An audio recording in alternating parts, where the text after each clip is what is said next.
जुलाई 6 हमारे प्रतिदिन की रोटी मिनिस्ट्रीज की ओर से आप सबों को नमस्कार। आज के संदेश का शीर्षक परिणामों से परे आशा, जेम्स बैंक्स की ओर से।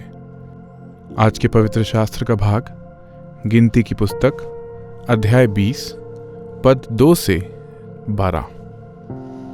वहां मंडली के लोगों के लिए पानी न मिला, इसलिए वे मूसा और हारून के विरुद्ध इकट्ठा हुए और लोग यह कहकर मूसा से झगड़ने लगे, भला होता कि हम उस समय ही मर गए होते जब हमारे भाई यहोवा के सामने मर गए।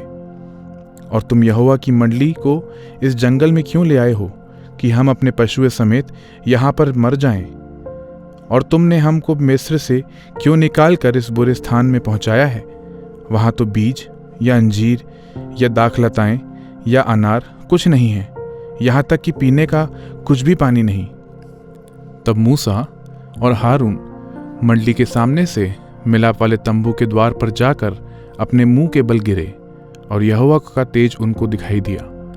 तब यहोवा ने मूसा से कहा, उठ, लाठी को ले और तू अपने भाई हारून समेत मंडली को इकट्ठा करके उनके देख से इस चट्टान से बातें कर, तब वह अपना जल देगी। इस प्रकार से तू चट्टान में से उनके लिए जल निकालकर मंडली के लोगों और उनके पशुओं को पिला। यहोवा की इस आज्ञा के अनुसार मूसा ने उसके सामने से लाठी को लिया। मूसा और हारून ने मंडली को उस चट्टान के सामने इकट्ठा किया। तब मूसा ने उससे कहा, हे दंगा करने वालों, सुनो, क्या हमको इस चट्टान में से तुम्हारे लिए जल निकालना होगा? तब मूसा ने हाथ उठाकर लाठी चट्टान पर 2 बार मारी और उसमें से बहुत पानी फूट निकला और मंडली के लोग अपने पशुओं समेत पानी पीने लगे। परंतु मूसा और हारून से यहोवा ने कहा, तुमने जो मुझ पर विश्वास नहीं किया और मुझे इस्राएलियों की दृष्टि में पवित्र नहीं ठहराया, इसलिए तुम इस मंडली को उस देश में पहुंचाने ना पाओगे जिसे मैंने उन्हें दिया है। मुख्य वचन रोमियो अध्याय 5 पद 8। जब हम पापी ही थे, मसीह हमारे लिए मरा। क्या आपने कभी गुस्से में कुछ ऐसा किया है जिसके लिए आपको बाद में पछताना पड़ा हो? जब मेरा बेटा ड्रग्स की लत से जूझ रहा था तो मैंने कुछ कठोर बातें उससे कही, ऐसी चीजें चुनने की प्रतिक्रिया में। मेरे क्रोध ने उसे और अधिक हतोत्साहित कर दिया, लेकिन आखिरकार उसका सामना ऐसे विश्वासियों में हुआ जिन्होंने उससे जीवन और आशा के बारे में बात की, और समय के साथ वह आजाद हुआ। यहाँ तक कि मूसा जैसे विश्वास में अनुकरणीय व्यक्ति ने भी ऐसा कुछ किया था जिसके लिए उसे बाद में पछताना पड़ा। जब इज़राइल के लोग मरुभूमि में थे और पानी की कमी थी, तब उन्होंने कटुतापूर्वक शिकायत की।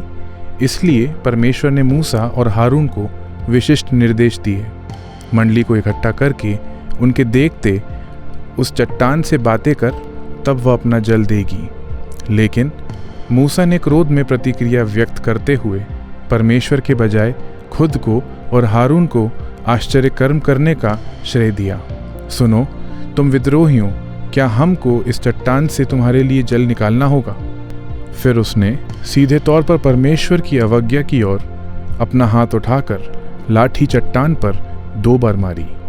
हालांकि पानी फूट निकला, फिर भी दुखद परिणाम हुए।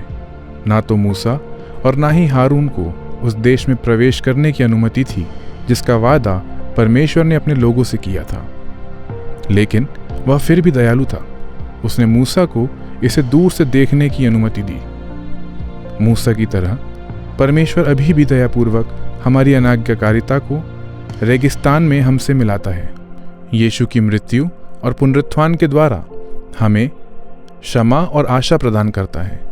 इससे कोई फर्क नहीं पड़ता कि हम कहाँ हैं या हमने क्या किया है।